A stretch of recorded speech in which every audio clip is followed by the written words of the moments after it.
I'm Lynda Wright. Today is April 10th, 2008, and this is Macon Memories, an oral history project at Randolph-Macon College. Today I'm here with Professor Pat Dementi and Professor Elsa Falls. I'm Pat Dementi. I came to Randolph-Macon in 1975 to the biology department, and I was here until I retired in 2004. I'm Elsa Falls. I also am was in the biology department and actually still am, at least part-time. I came to Randolph-Macon in 1978 and retired same time Pat did, 2004. I stayed out 1 year and have been back on a part-time basis since then, teaching some of my favorite courses. So Pat and I actually have a lot in common, and we'll try to bring that out, our commonality, if that's a good word, as we go through the interview. But Pat, I want to start by, since you were here earlier than I, to ask you how you came to be at Randolph-Macon. It was just sort of a bolt out of the blue. My husband was in graduate school. I had kept children for 2 years and decided we really need a little bit more money than this, and so I sort of put the word out that I was looking, and Wallace Martin from the biology department called and said, "We're looking for somebody to teach anatomy. Would you be interested?" I said, "Sure." So I came up and interviewed and met Howard Davis, who was the dean at the time, and they offered me the job, and 28 years later I was still here. Well, actually, the person who first called me was actually Pat. I had finished my master's degree at the University of Richmond in biology in 1972 and had been teaching as an adjunct either at the University of Richmond or J. Sargent Reynolds since 1972. And trying to combine raising a family with teaching is essentially what I was doing. So I got this call from Pat Dementi that indicated that they were looking for somebody to teach invertebrate zoology. So I thought, well, why not? And the funny thing was, when I came up to Randolph-Macon to meet Wallace Martin, who was chair of the biology department at that point in time, I couldn't find the college. So I stopped on Route 54 and asked somebody, "Where's Randolph-Macon College?" And they looked at me like I had lost my mind, and so I was able to find it. And I remember that first day I met Wallace, and then he introduced me. The other person I met that day was Bruce King, who was at Randolph-Macon. Bruce came the same year that I did. Okay. And let's see, who else was here? Is there anybody else that was here? Mac McClurkin was here. Right. That may be all. Yeah, because Art Conway and Barry Knisley came a couple years after I came, I believe. Mm-hmm. Those were the next two that were added to the department. And then Roche. Right. And there were some short-term people in between. Mm-hmm. Yeah. Okay.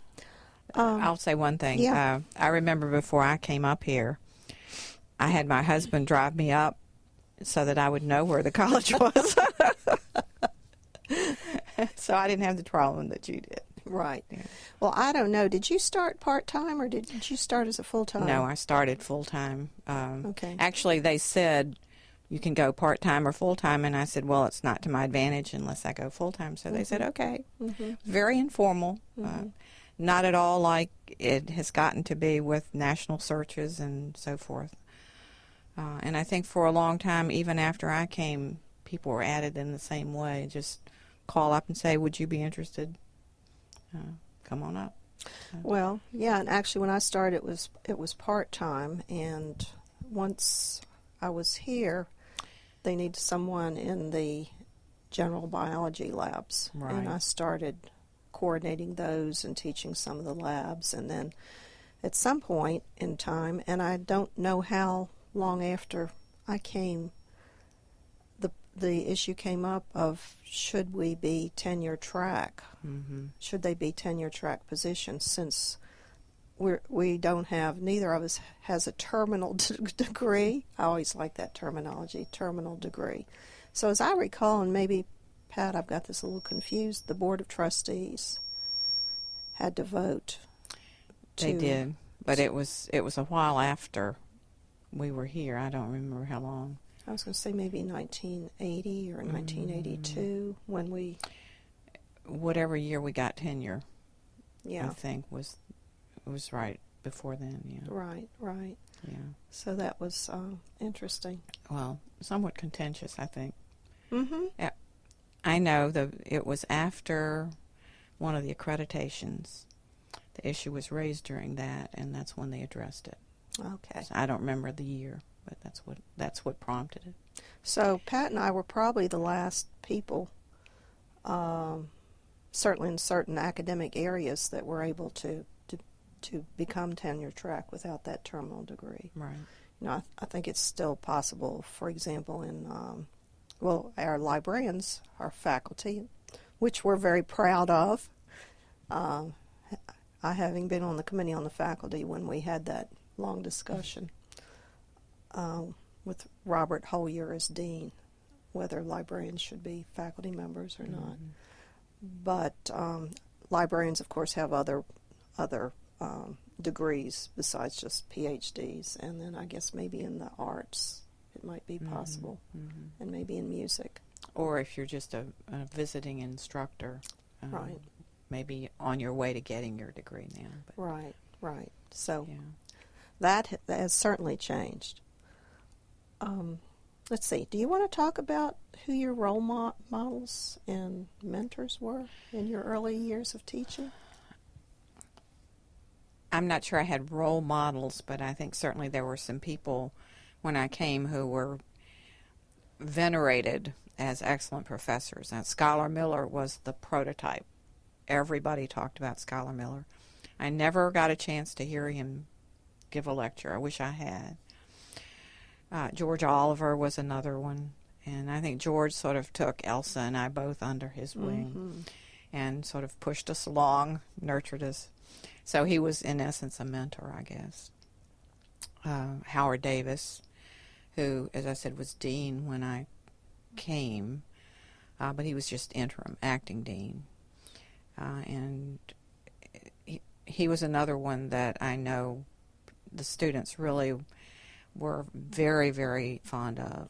He won the Thomas Branch Award many times. Never heard him talk either, which I wish I had. Yeah.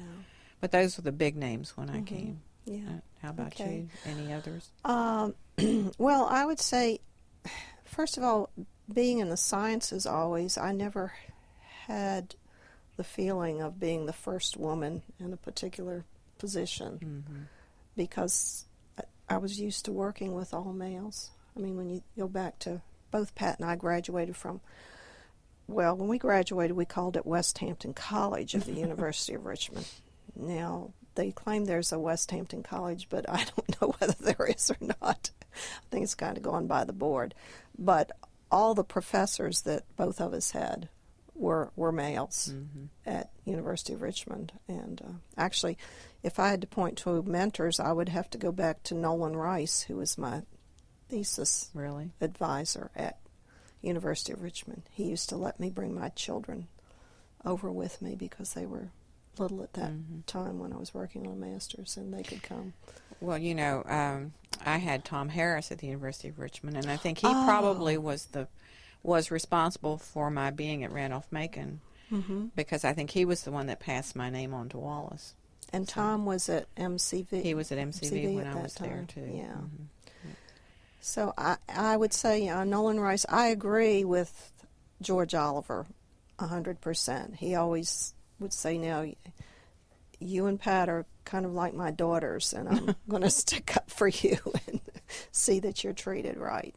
And then I can't say enough good things about Wallace Martin as chair of the department, who kind of kept a loose rein, I would say, in the department. And he would always say, now, Elsa, if that's what you think you ought to do, then you just go ahead and do it. So he was fantastic. And I think he was highly respected on campus, too, as a sort of a mediator and a leader. It was not just in our department. And then I would point to, in my case, Jim Martin, who was the chair of the biology department at J. Sargent Reynolds when I was there, who was actually a graduate of University of Richmond. Oh, is he? Yes, he is. And he's still at J. Sargent Reynolds. He's a member of our church. I didn't know he went to the University of Richmond. Oh, okay. Yeah. I know Interesting. his wife, Lisa, though Yes. they're both very active in the Virginia Academy of Right, Science. right. And I know you're the ones that had your gutters stolen then. Yes. Just as on the church. The They stole the church. gutters from the church. Yes, absolutely. Yeah. Let's see. Do you want to talk about what was easy and fun about teaching at Randolph-Macon, or particular challenges? Well, I think the fun part was the students themselves. We've had some great students go through the department. I think there was a time, like in the mid to late 80s, when the department really gelled well. Mm-hmm. And we had some excellent students go from there who've gone on to do college teaching. Of course, a lot went to be doctors. Neil Norton. Neil Norton. Let's yes. mention Neil. He was probably the best all-around student that I ever taught. Was a natural-born teacher, is a teacher now, is a college teacher. And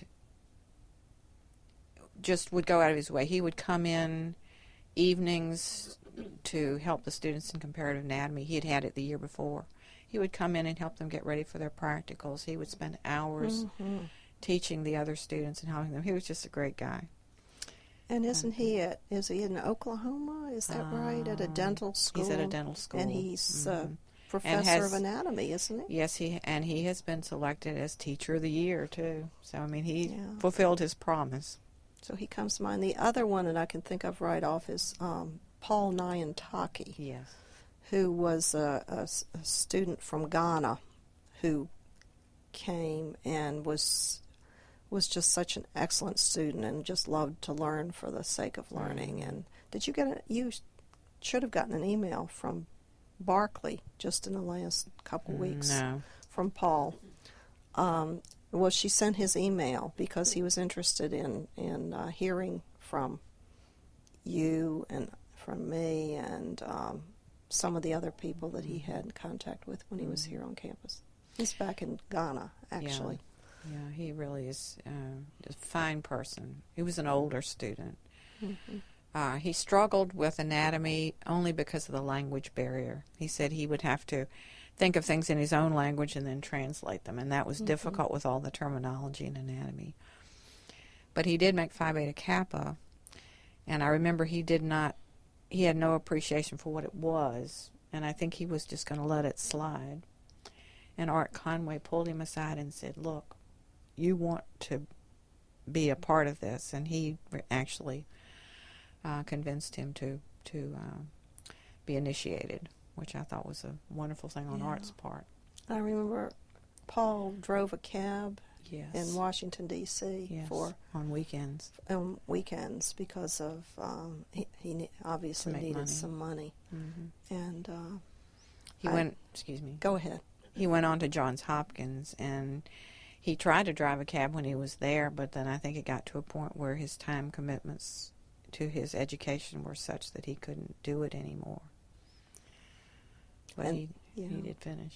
That brings up Art Conway, who we both had the pleasure of teaching with over the years, and who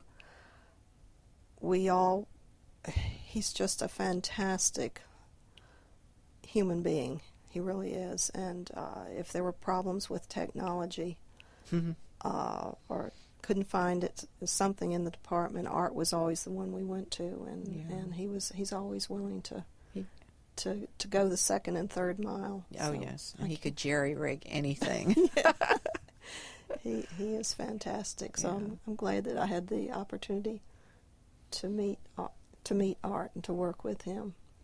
And the students, he took a real personal interest in all the students, I guess. Yeah, I know there was a rumor that maybe he lived in Copley somewhere because he was always here day He never and night. went home. Yeah, right. Yeah.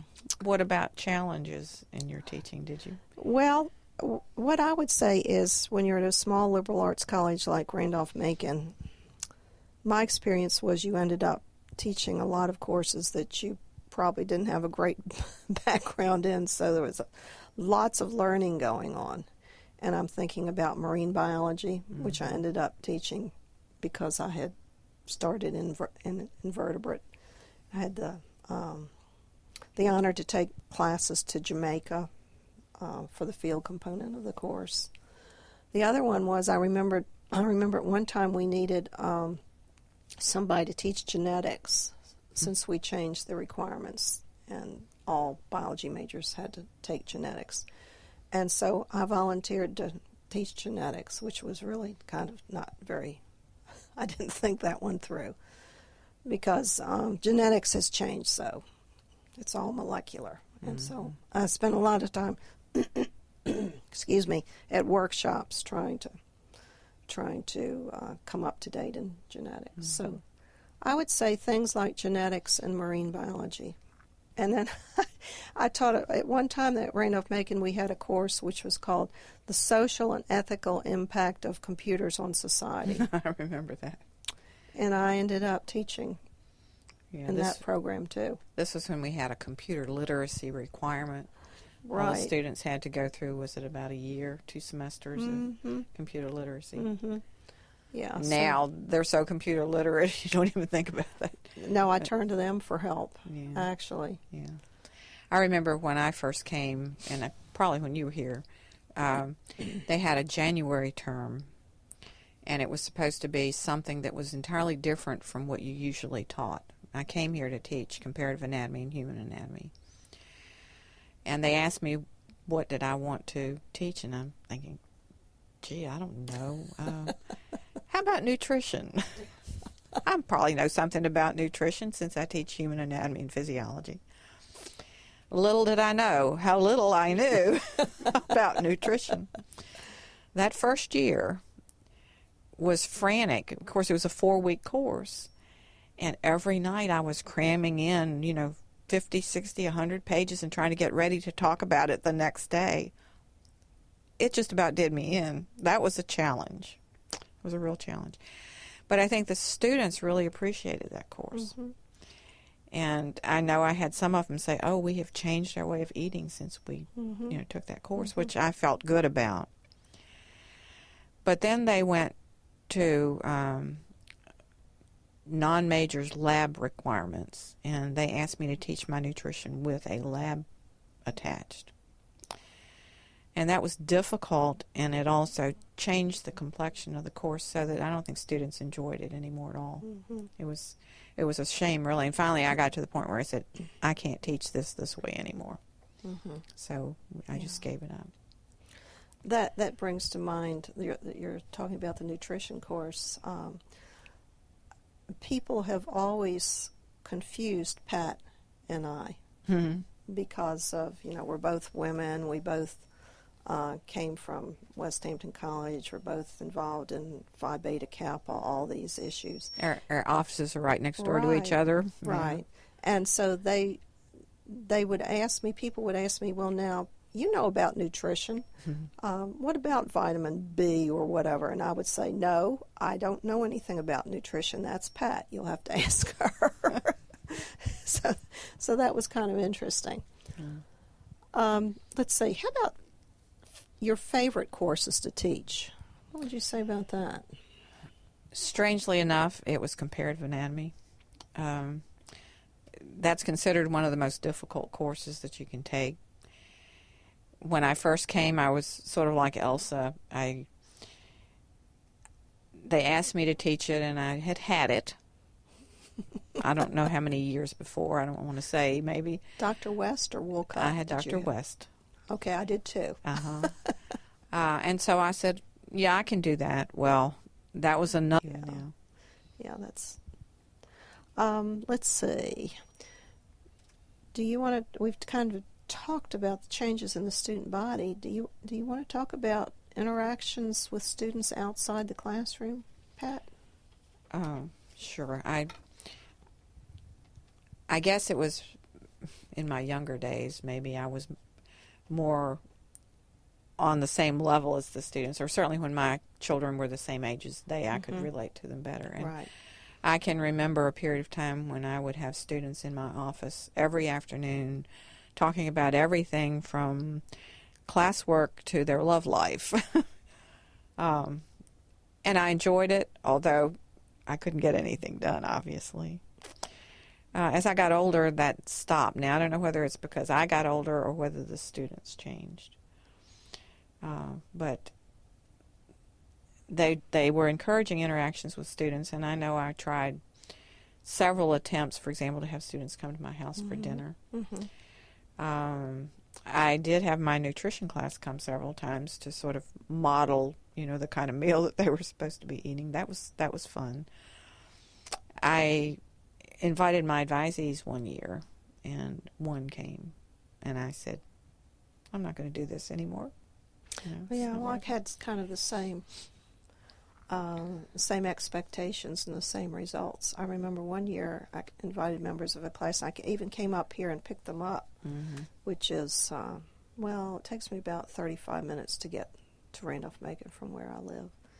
And there were 2 or 3 students who came. So in the early years, I remember we used to have, you remember beta meetings that, or the cookouts that normally took place at some faculty members' house, and the students, really came out for They those. would support that. Right. And Chi Beta Phi, which was the honorary science fraternity founded here at Randolph-Macon, they used to auction, to raise money, they would auction off dinners at faculty homes. And that was well supported. I had them come to my house a couple of times for that.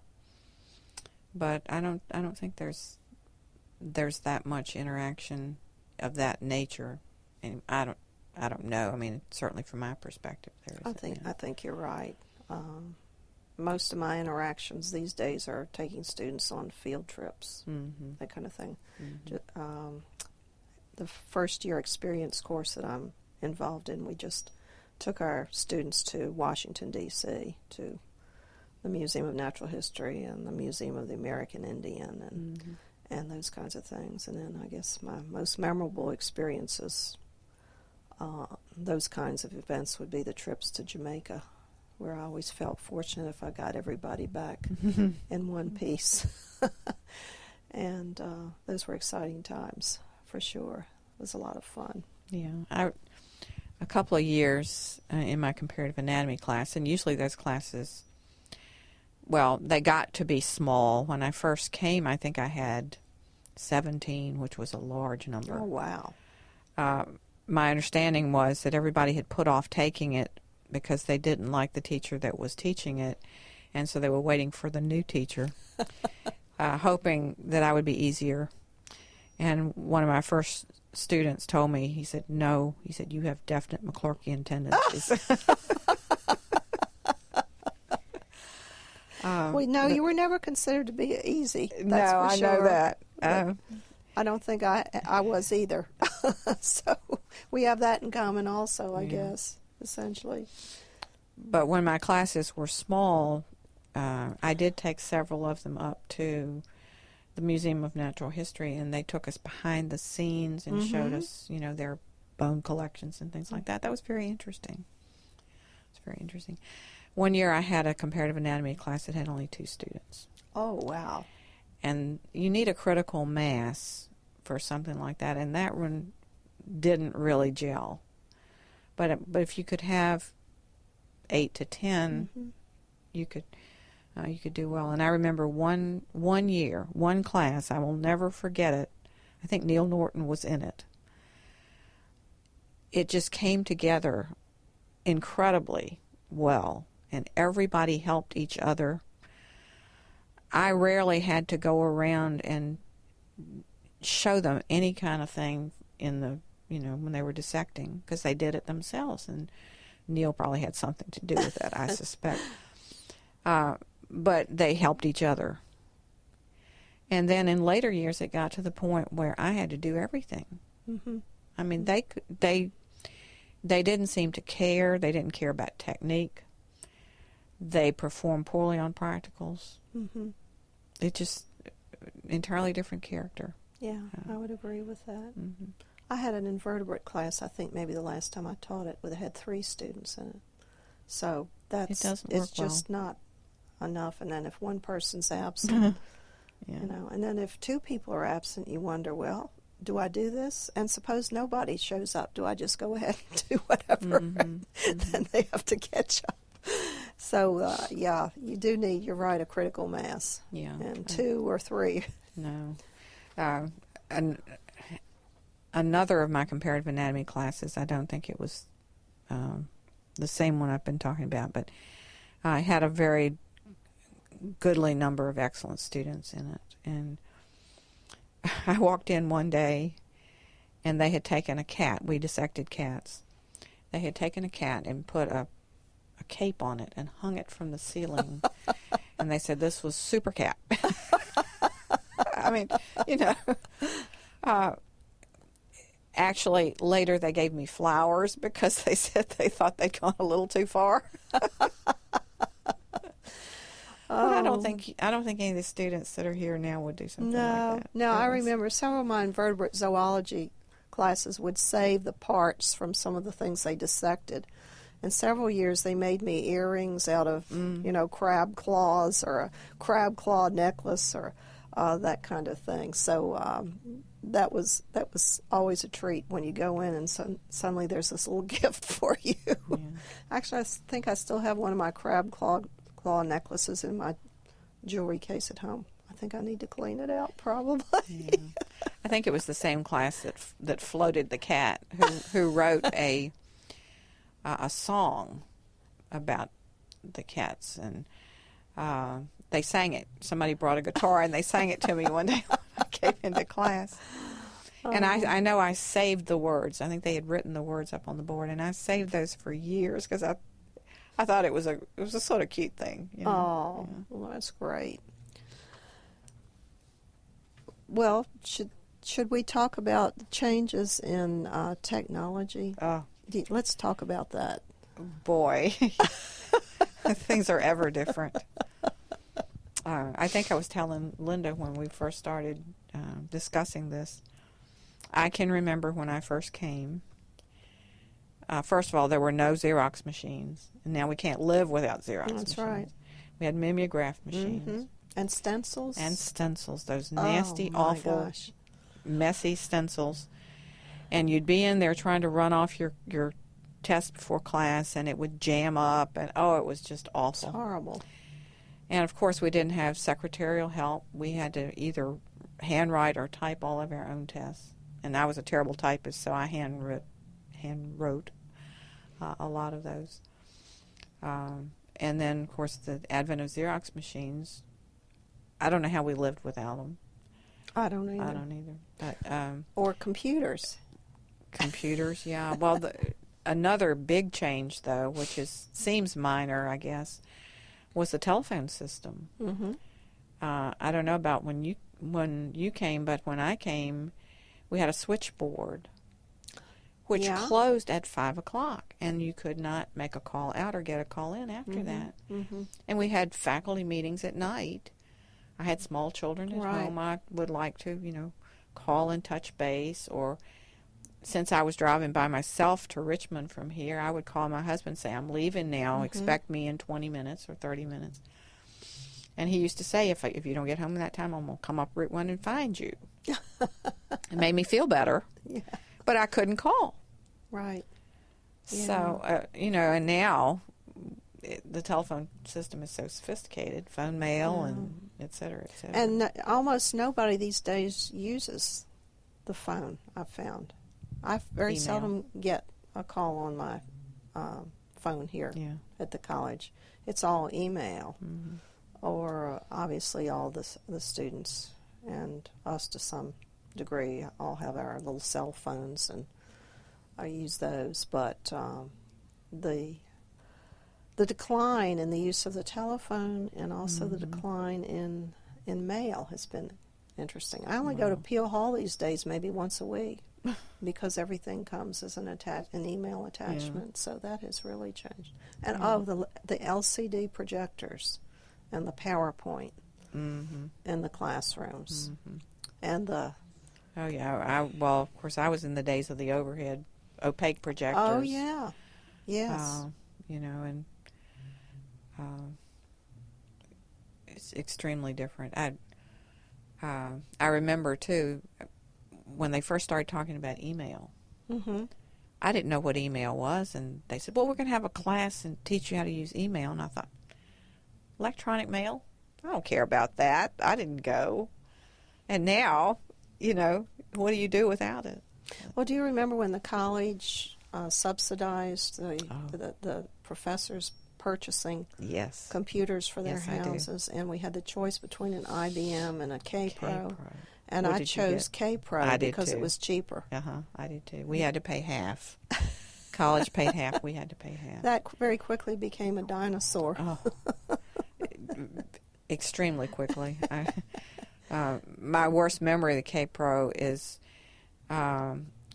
you typed everything in, and then you what's the word? You formatted it. Oh, formatted. Okay. And so it was not till you finished putting everything in that you knew how many pages you had or where everything was going to fall on a page. And at that particular time, I was working up a lab manual that had pictures and so forth that went with it, or diagrams. And so I would type in, and then I'd print it out, and I'd try to leave places for the diagrams, and inevitably, when they formatted, it would come out with the diagram split between two pages. And then I'd have to go back in and try to respace and reformat, and I thought I was going to lose my mind. I did this on a summer grant. Was that when you did the thing? Was that on organic molecules? That I remember actually that manual that you all put together with organic molecules. I think, did we use it in? We used it several years in intro biology. That's what I thought. Yeah, I remember that. Until the students complained bitterly because it got too tedious. Yeah. I still think it had value, but anyway, that's a personal prejudice. I would agree with that. But I will remember when Wallace Martin said, "Oh, well, you should have an IBM because it formats every page independently." I thought, why have I been working with this K-Pro? Oh. And now I had Dean Hindman arrived at my office this morning to tell me they were coming by to put Vista on my computer. And so here we go. Steep learning curve once again. It's ever-changing and ever-changing very quickly.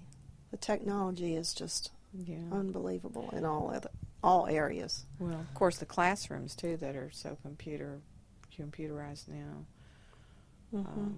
And, I mean, this is good. I mean, these are really nice state-of-the-art things. When they work. Which they don't always work. Oh, yeah. I mean, I can remember, when we showed projection films, and they you had worked. to thread the projector. I had forgotten about that. Oh, what a nightmare. Yeah. Oh, my goodness. All right, Pat, anything else you're just dying to say? Well, they did ask about changes in administration. Yeah. I think probably one of the big things that started since, I don't know how long after I came, was evaluations, which has been a bone of contention probably ever since. Absolutely. Yeah. And relying so heavily on the student evaluations. Right. Yeah. That's still a big bone of contention, that's for sure. Yeah. But I think it's probably with us forever, do you think? Yeah. I think so. And it's remarkable how things change when you get a new dean, and they all do things differently. And Jerry Garris, I think, was, I always thought he was probably, let's see, Hendricks was is an excellent dean also, and then I would say Jerry Garris. But somebody new comes on campus and all the rules change, so you have to be adjusting constantly. Mm-hmm. Somehow the presidents never affected us to any great extent, I don't think. Now, when was Earl Moreland, he was still around on campus. He was on campus, yes. But he had retired Right. before either of us came. Right. And then, I guess, Liddell Payne. Yeah, well, Luther White was the president when Mhm. I came. Mhm. He was not popular with the faculty at all. No. And I think, yes, Liddell Payne was well received. I think another issue that has bounced around a lot is teaching load. I'm not sure where they stand on that now, but I know when I came, the science faculty were always complaining because they had to teach more hours because they would only count labs half. Right. And we always felt like labs took as much time, even in Mhm. prep, Mm-hmm. as the lecture part, particularly after you got your lectures a little bit under your belt. You know, the first year or two, those lectures are pretty difficult. I know that they changed the teaching load, and that went with abolishing the May term, did it not? Right. The teaching load, it seems to me, has continued to be lessened Mm-hmm. all through the years Mm-hmm. that I've been here, but also the responsibilities and expectations for what you're supposed to do other than teach, I think, have increased. Have increased, yes. The emphasis on research has definitely Mm-hmm. increased, I would Mhm. say. And of course then the committee work, which has, I guess, always been with us, and the expectations are there Mhm. too Mhm. for the committee work. But up on the research expectations and down on teaching loads, I would say, have been the two main trends. And I think down on the emphasis on effective teaching Yes. with that. Yes. And after all, this is primarily a teaching college, Yeah. isn't Well, it? this is what they always told me when I came. Is the most important thing is the Mhm. classroom Mhm. experience.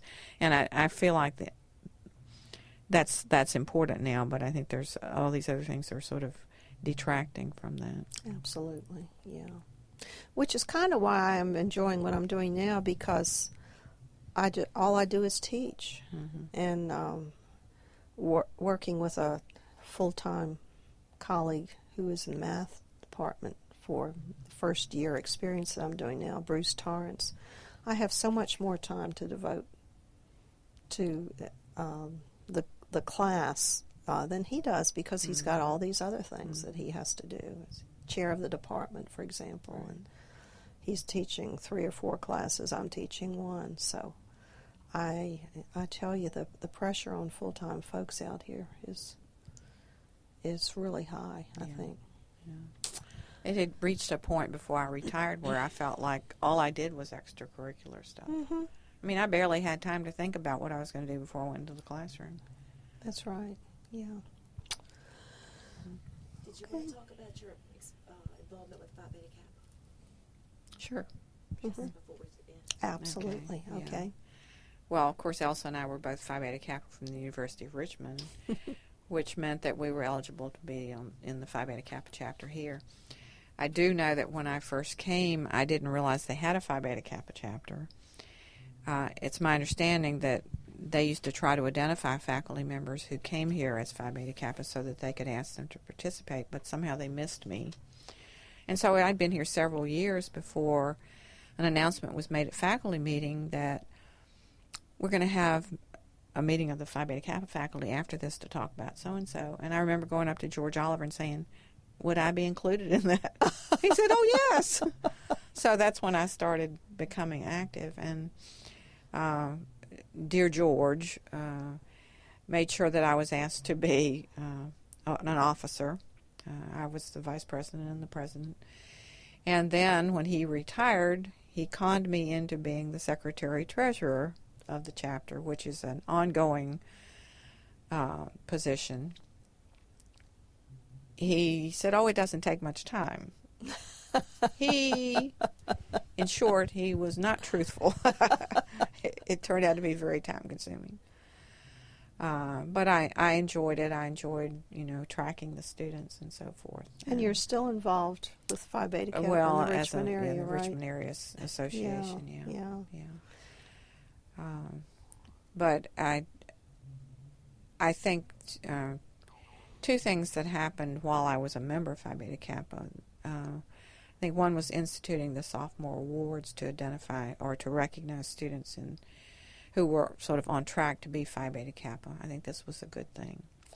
The other thing was our fortunate endowment by John Werner, who was an alum and a Phi Beta Kappa member.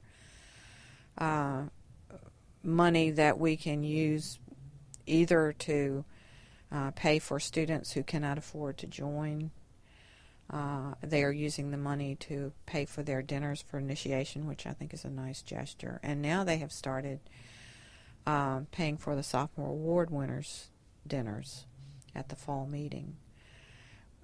Our chapter is extremely fortunate because in all of the conventions that I've been to, this is one of the big problems, is funding, things that are going on in the chapters, and we have this very nice endowment, and I think we really are very, very, very fortunate. Yeah, actually they now pay for faculty members to come to when there's a dinner associated with a meeting. They actually pay.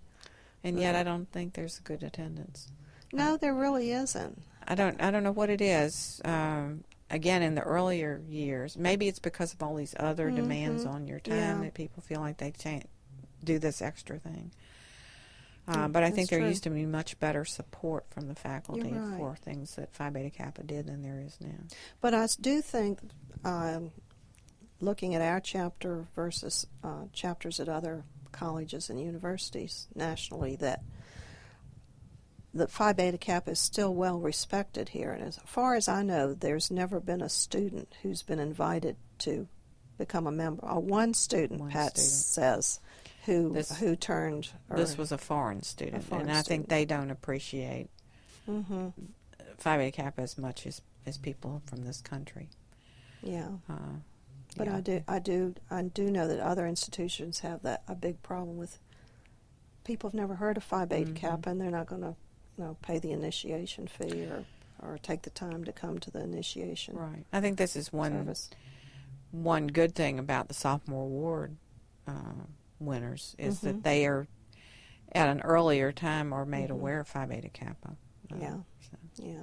Well, Pat, how long were you secretary treasurer? I think it was 13 years. 13 years. I think George was 15. So I told him when I took over, I said, I'm not going to be able to stay as long as you.